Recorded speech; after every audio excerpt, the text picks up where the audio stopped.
to the Kent Lapp Podcast. When it comes to government and the bureaucracy associated with all the protections of folks that work in government, it wouldn't surprise me that conflict of interest exists. I agree. So what's interesting about COVID, though, is this is one of the few things that we're doing a day by day, hour by hour, minute by minute death ticker on. You know, we're not doing that. Think about that. We're not. Yeah, think about that. Think about that. I mean, we know more about that than we know about any sporting event, the World Series or the NBA playoffs. I mean, Those things were a haste. I don't even think came and went. It's I didn't crazy. even pay attention. It's crazy. Yeah. But you know what we're not taking deaths on is tobacco death. That's 500,000 a year. People in America alone die from tobacco. It takes an average of 10 years off people's life, probably a lot more in a lot of cases. Tuberculosis. You know how many people die from tuberculosis annually? I do not. Well, okay, let me tell you. 1 every 22 seconds. 1.4 million people a year die from tuberculosis globally. Now, I think this is interestingly enough, or thankfully, America has seemed to really have a good handle on that. I don't know how that is. That's probably from vaccines, I'm thinking. In 2017, only like 545 people died in America from tuberculosis. But globally, it's a huge issue, Sure. 1.4 million. And I think the global death tally with the virus now is like 1.18 million or something I think that. the last data that I looked at, I think it was CDC or it might have been NIH. I want to say that the COVID virus on a scale of deaths was maybe 10th or 11th on the list. So there's 9 or 10 other, diseases that on an annual basis more folks die from. Now, I did hear an interesting stat that I can't confirm. A couple of days ago, I got it from a science guy, but I did at the time I wasn't thinking about it. I didn't ask him to validate it. But the comment that he made to me was what they're seeing this year.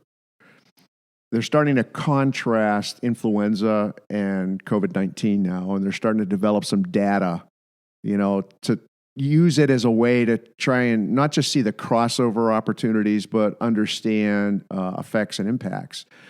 And he told me that there are very few deaths of influenza, and that in fact, what they're believing is folks that die from influenza are the same people that have the same problems that are dying from COVID. So they might have upper respiratory issues. They might have overweight issues, high blood pressure issues, heart disease, all of these kinds of things that when your systems get tested, where you don't have enough oxygen or your temperature of your body is higher, it triggers, these existing conditions to kind of flash to, DEFCON 5 and you could pass away. And what this fellow was telling me is it's almost to no deaths on influenza because they're believing that before the season's coming in, all the people that had all of those comorbidities are dying with COVID, and there's not going to be deaths from an influenza point of view. So if you back that up, and they're starting to create data, if you back that up and start looking at it, I'm not an expert. I'm not in the medical field. I'm just relating to you from a statistical point of view, just data. I would say one of the things I'd want to do is, okay, so let's go back and look. We know that, a year ago, the deaths from influenza were somewhere in the 70,000 number.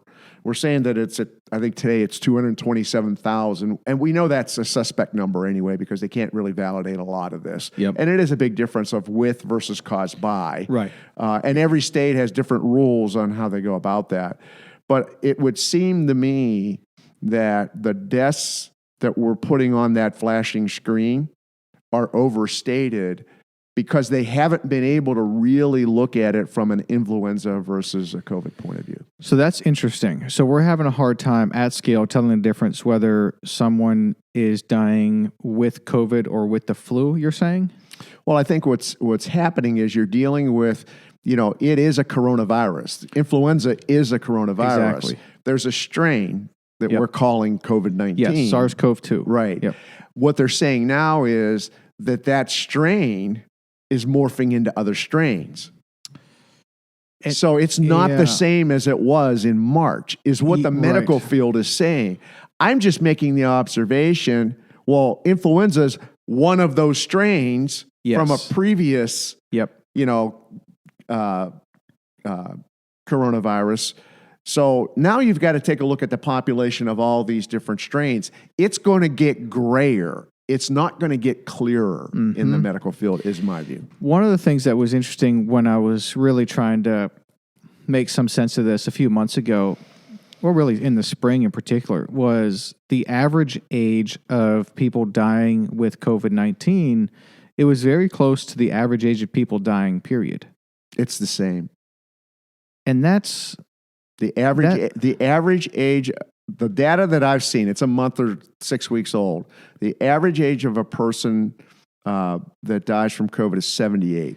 The average age of a male in the United States that dies is 78. And that's shocking. To do what we're doing in this country, to do what we're doing globally, which I don't know the average death rates or death age globally, COVID versus non-COVID, so bringing it back to America. But when you look at the fear and the things that we have done in this country, it's hard to justify that when you look at the average death age of COVID versus non-COVID. Well, you got to think. I think you have to think about it even bigger than that.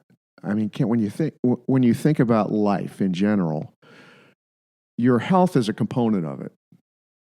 Your livelihood and your ability to generate income to provide for yourself is a component of it.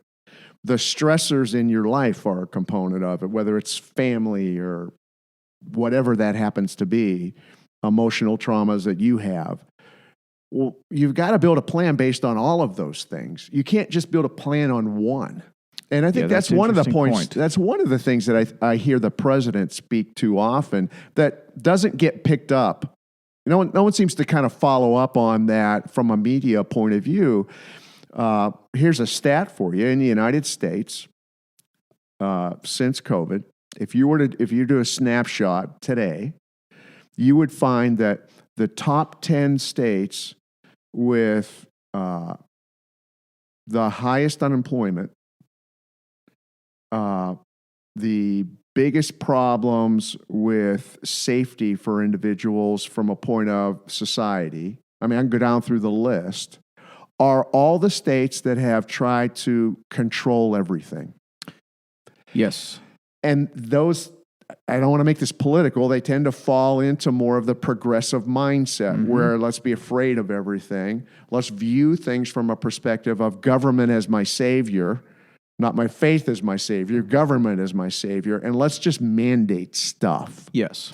Now, it's odd, but when you move into more conservative states, there's a much more balanced approach to it. And there is a view that every death is a sad thing, and yet we can't prevent death at a macro level. Yep. What we can do is do our best to minimize it, but minimizing death isn't just minimizing how many people get COVID. It's realizing that 99.9% of folks that get COVID recover. And is to say, what can we do for the 0.1? How do we solve this problem for the 0.1 while we're trying to keep the numbers down? But let's not forget, we got to build an economy, or there is going to be a generation, a piece of a generation that is going to live in poverty for the rest of their life because of the way this thing has been handled in our country. I mean, I look at it from a small business point of view. You were sharing your own experience. I thought we were brilliant in our food company. Now I've got the food company and I'm working on this health company, but in the food company, I thought we were brilliant. About a third of our business was grocery. About a third of our business was national restaurant chains, and about a third of our business was big broadline distributors. I thought it's brilliant. It's all the major things you do from a corporate strategy point of view. Well, shut the country down. Yeah. All of our restaurant business came to a halt. Well, big broadline food distributors service all of these independent little restaurants, so that got impacted. Our business dropped from day 1 to day 2, 50%. I mean, that's crazy. And I'm in a capital intensive business because it's a food manufacturing business. That was a problem. It's a big problem. That was a problem. Well, now let's just take that broadline distribution segment that's serving all of these small restaurants. It is a tragedy what these state governments that aren't reasonable have done to these individuals that own these small businesses. And I don't care if it's a restaurant or if it's, a dry cleaning store, pick it. But the restaurant industry as a whole, these folks will never come back. They're shut down. Now, when the economy recovers, will a restaurant surface maybe in that space? Yes, but it's going to be somebody else that had the money to go in there with that restaurant, and that poor family that lost everything isn't coming back. Yep. That's what we're doing to folks. Yep. You can't lead a country by just saying our job is to wear masks, lock ourselves down, and just forget about everything. Yep. It's ridiculous. Yep. It's that one-dimensional focus that you're talking about. We put so much focus on having no one die from COVID at the expense of everything else. And I think this comes back to, so I experienced this kind of personally with the business in the last couple of years too, which is where you in business. This is one of the great things that I really enjoy about business, because you want to set a goal on sales. That's fantastic, but you have to keep everything else in line. If you chase a sales goal at the expense of everything else or at the expense of too much else, it's that doesn't work. So you have to. It's just like I always picture it like this net. And if you want to raise sales, that's great, but you have to understand how the effect that has on the rest of the net, operations, finance, all of these things. So right now, we're just having all this focus on COVID, and it's shutting these businesses down. Now, you mentioned didn't want to go political on it, but I think that's okay too. When you look at just objectively how certain states are handling this, California is maybe one of the more extreme examples. New York is probably another good example.